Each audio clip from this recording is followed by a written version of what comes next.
Welcome everybody to Let's Play Oregon Trail, the complete edition. As always, I'm your host, J2 John Jeremy, and that is right, Oregon Trail has released a Final Cut expansion pack, basically doubling the content of the game, including giving you different routes to take on your trek across the United States to a potential safe haven. Now, for those that don't know, Oregon Trail is a homage to the Oregon Trail series, except this time, instead of traversing the United States as a settler looking to settle down in Oregon, you are traversing the United States to try and survive the zombie apocalypse. Now, we're going to go ahead and play a new game here. As you can see, I tested it out with the J2 campaign mode easy. I'm going to delete that. Start a brand new slot. It will be a campaign. We are going to be trying it on normal difficulty. If we want to explain the difficulties here, the difficulty you pick will determine the amount of supplies you can scavenge at the start of your journey. Difficulty also affects enemy speed, landmark distances, and event occurrence rates. You are rewarded for choosing a higher difficulty with a score modifier at the end, if you make it to the end. We're going to be choosing normal difficulty here. Now, this is one of the new features of the game, co-op mode. A second controller can be used for drop-in co-op during most combat scenarios, after your party joins you. Now, unfortunately, it's a local co-op mode only, so there needs to be somebody next to me to play with me if we were going to activate this. And I have no friends. So, we are not going to be showcasing co-op mode in this series. No, I'm not flying any of my YouTube friends out here. Wouldn't happen. So, we've got new characters that we can select as well. This is the standard The Dude character. We've also got here what looks to be African-American, The Dude. We have The Lady and an African-American The Lady. We've also got not Clemens here, but he's locked. You need to beat Clemens' quest to unlock. We've got a Road Warrior. We need to defeat the Bandit King to unlock. We have The King. Meet a stranger at the cabin to unlock. We do have the Director here. We've got Survivor. We need to travel 10,000 miles in endless mode to unlock. And the Stranger. And we don't know how to unlock him. I'm going to go ahead and pick the Director here. Old Man J2. Ready to go. You've played once before. Would you like to skip the intro sequence? Clemens will be sad. No, let's go ahead and play the intro. Now, right now we're behind this defensive barrier and we are looking to take care of all of these zombies here. And I am notoriously a terrible shot with these things. If you've ever watched me play this game during a stream. So, forgive me if I do poorly. Okay, we're out of ammo now, but Clemens is here to save the day. Thank you very much, Clemens. I appreciate you, buddy. Well then, it looks like I just saved your bacon. I reckon we stand a better chance out there if we stick together. My name is Clemens. I used to be a priest. Not much use for those nowadays. What's your name, partner? Well, our name is obviously going to be J2 John Jeremy. The pleasure's all mine, J2 John Jeremy. Listen, even with the two of us, we won't survive very long. Everyone I trusted died a while back. Do you know anyone we could count on in a pinch? Oh, I do indeed. I do indeed. Welcome to Happy Fun Times, Grimmeth, as I spell your name properly this time. Also, welcome Lethal Feline to the party. We can't have a zombie apocalypse without SKS. And newcomer to the group, old dragon. Those are our partners in crime here for this escapade. We'll see how well we do. There's a good chance if they're still alive, they will be at the shelter set up in DC. If they have any sense, that is. We're gonna need a way to get around. I saw an old station wagon a few blocks back. Those things might not be very reliable, but you'd be surprised how roomy they are. Anyway, let's get moving. So, here's another new feature of the Final Cut expansion, the ability to pick your ride. Not only can you pick a station wagon, but when you unlock these other vehicles, like the SUV, which we need to unlock by making it to the end with all party members. We have the Jaguar, beat Suicidal to unlock.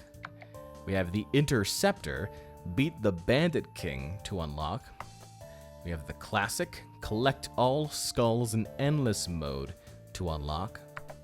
And the UFO, no one knows how to unlock it yet.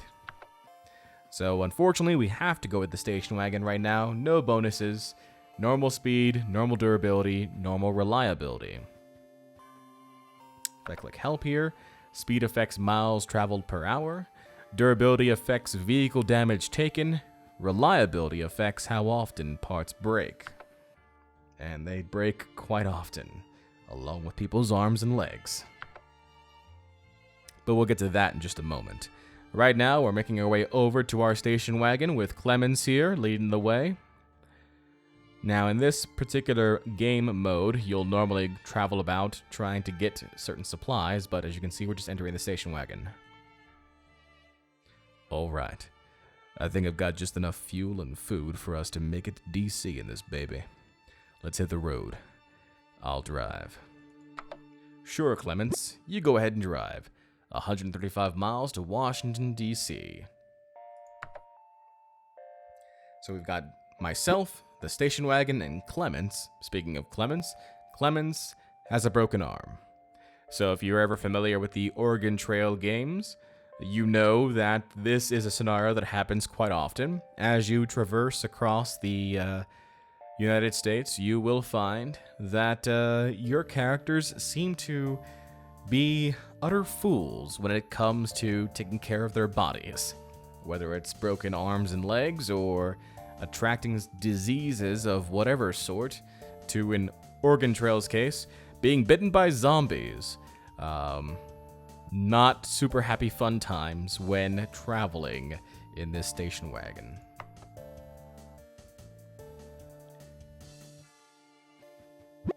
Clemens now has dysentery. It's a very viral, debilitating disease for those that do not know what dysentery is. And it's pretty funny that he has a broken arm and then also gets dysentery at the same time. Notice his health keeps going down as these things happen to him. And then Clemens was bitten by a zombie. So when you're bitten by a zombie, it's pretty much game over for that character. They will slowly turn. We also have no fuel in our station wagon, so that needs some work as well. Welcome to Washington, D.C. We can see the Washington Monument, or what's left of it out there in the background, and a whole bunch of zombie happy fun time friends in the foreground. Just as the station wagon runs out of fuel, you coast into the city. You can hear a radio blaring in a nearby window.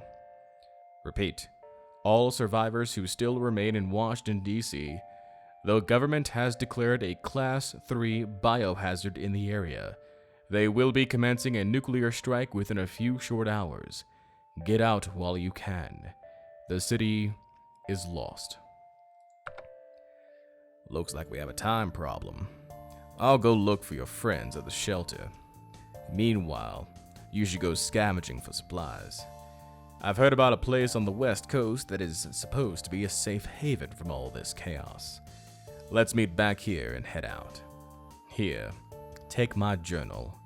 I've written down everything I know about surviving on the road. It should help you decide what you think we may need on the trip. Alright, so we need to pick the supplies that we want to gather.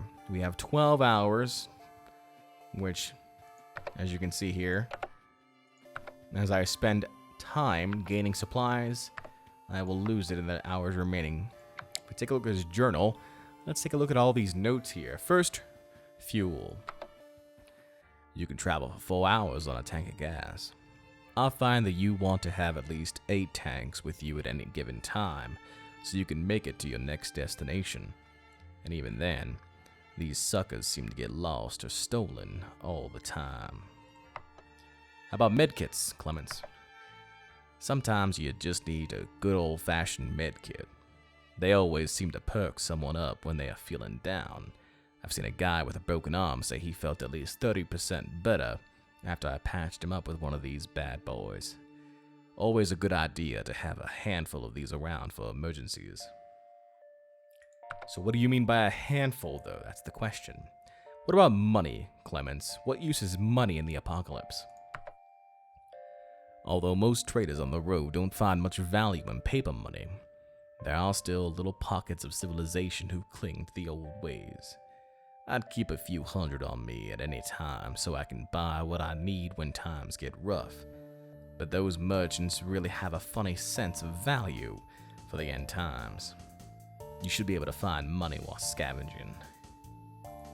Okay, so maybe don't waste our time with money gathering. What about scrap? You will need to scavenge for scrap if your car breaks down. You can make some general repairs to your vehicle with all the scrap lying around. The more you have, the better chance it will stick. I usually just get repairs at the auto shops myself. It's pricey, but I'm no good with my hands. So he recommends not using the scrap. What about food, Clemens? Scavenging is the easiest way to get food, other than all the zombies. Depending on the number of people in your group and how you ration your food, you will burn through your food at a rate of 1 to 3 ounces per person per hour. That means you would have to be eating an average of 240 ounces a day in a group of 5. So, we need 240 ounces of food each day in our group right now. More because we have Clemens, although we may not have Clemens much longer if he continues his zombie turn. What about ammo, Clemens? The world has gone to shit.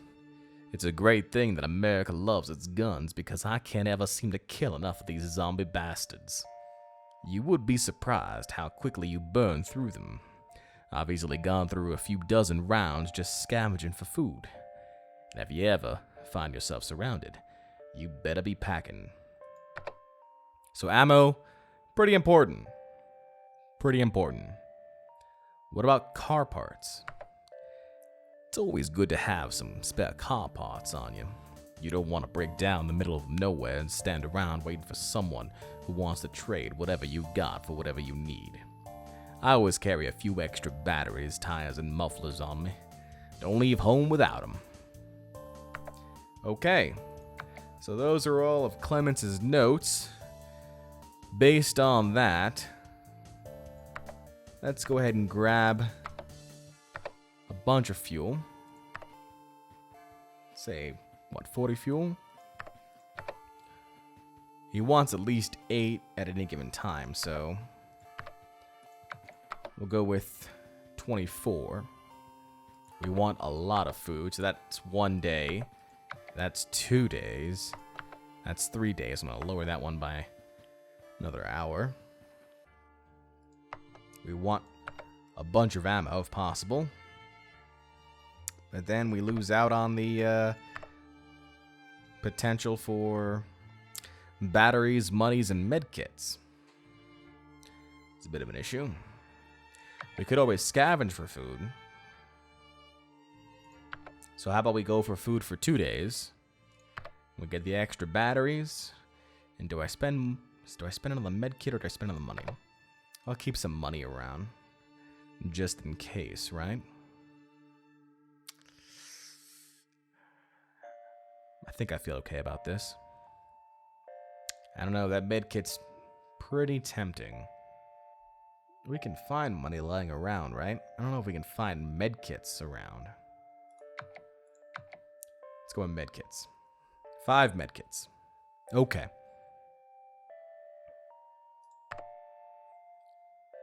Your friends join the party. Great. Everyone's here. There's just one more thing. Back there on the road, one of those things bit me. I'm already not feeling too well, and I can't stand the thought of becoming one of them. You're gonna have to put me down. Why don't you keep my journal? It may help you out there. Good luck. So we have to put down Clemens.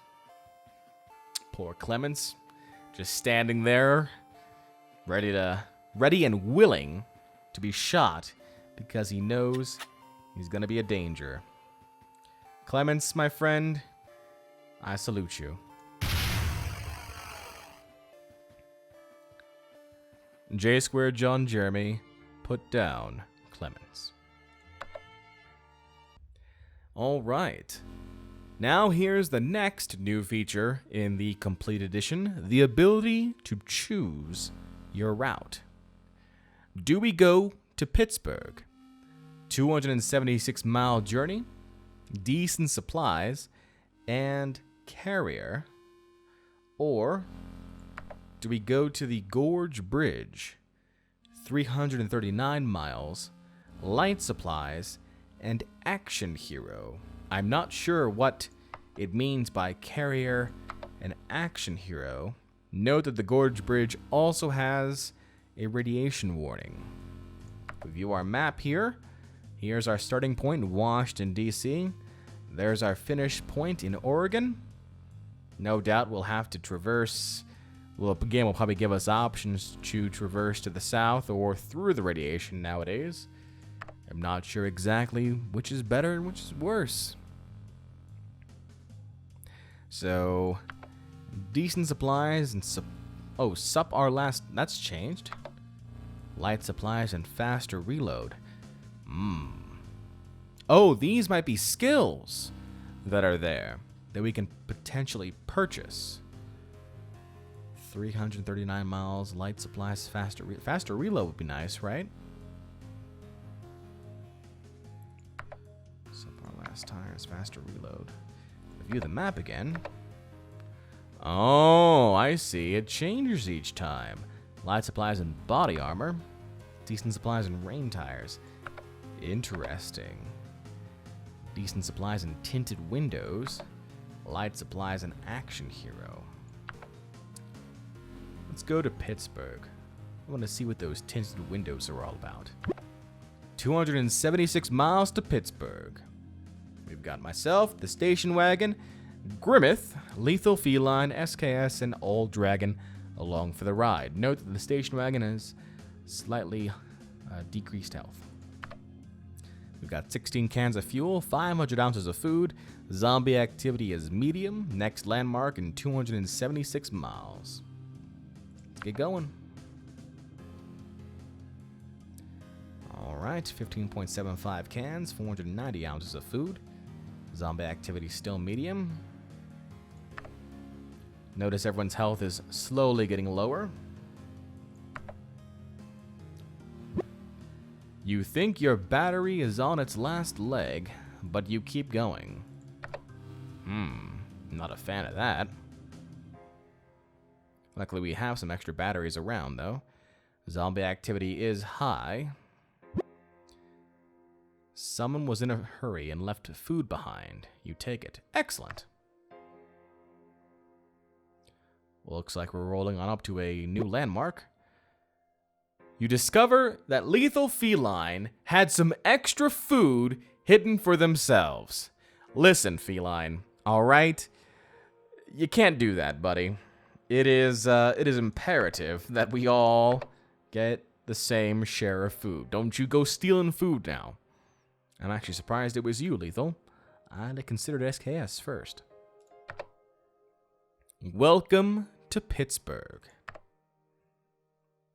Now, in Pittsburgh, we can buy items. Unfortunately, we have no money. Buy fuel. Fuel is $16. Scrap is $6. Food is $4. We've got a med kit here for $30 and ammo for $4. If I wanted to sell things, the med kits would be the best thing to sell at $10 a pop. Could consider it. What jobs do you guys have here? For every 10 of those things you can kill in 40 seconds, I'll fix your car up a little bit. Okay. There's a massive herd of the undead coming toward town. Hired guns needed. Difficulty suicide. Payment 3 mufflers. Does that change at all? No, it does not. Auto shop.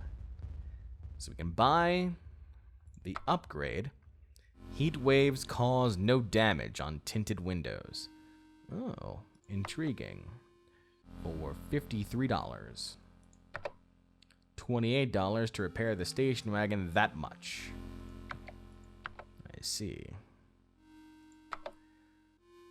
Zombie activity is deadly, so it would be difficult for us to scavenge. We can try and trade. A survivor has 28 of their ammo to offer for one of your mufflers. Will you trade? No. You'll meet someone who will spare one of their battery for one of your medkit. Will you trade? No. Okay. Our ration is currently set to medium right now. That's fine. Combat training. You can learn new combat techniques for scavenging in small towns at the combat trainer. Unfortunately, this guy has nothing to train. So I'm this guy here. Is my dog? I have a dog with me now? We can repair the car. Upgrades. We have no upgrades right now. We can set pace to slow, normal, and turbo. And this is our map. Here's our party. Talk to stranger. My family got nuked by the government back when the outbreak first started. I know they say there was no hope for them, but I can't imagine holding out for that long only to be killed by the people sworn to protect you. It's true enough. I'm not sure what caused all this. If it were a virus, how did it spread so fast, and why are we immune? Are we immune? I ran into this giant zombified bear thing. I kept shooting at it, but I could only slow it down. It wouldn't die. I was lucky to get out of there alive. I've seen this plague spread through bites. But what about all those empty graves out there? I don't think they were bit. Just what are we dealing with here? I don't know who's issuing these commands to let the nukes loose. Probably some fat cat safe in a bunker somewhere, while we run from safe zone to safe zone dealing with all the nuclear fallout. At least they have the common courtesy to warn us. I don't know how we keep breaking our legs in these damn car. Does that happen to you? Yes. Yes, it certainly does. Be warned, stranger. Don't dig a water hole. Drink only river water. Salty as the river is, it's better than an infection. We buried my husband last week. Could use some help with this grave for my kids, if you can spare the time. Okay. Let's go ahead and try this hit and run job. For every 10 of those things we can kill in 40 seconds, they'll fix our car. All right. Driving instructions. Oh, okay. I'm gonna run these guys over.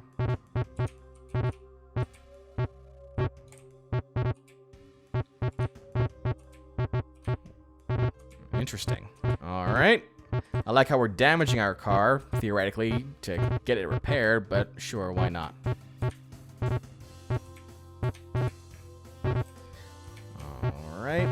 almost. We're at 63. 75.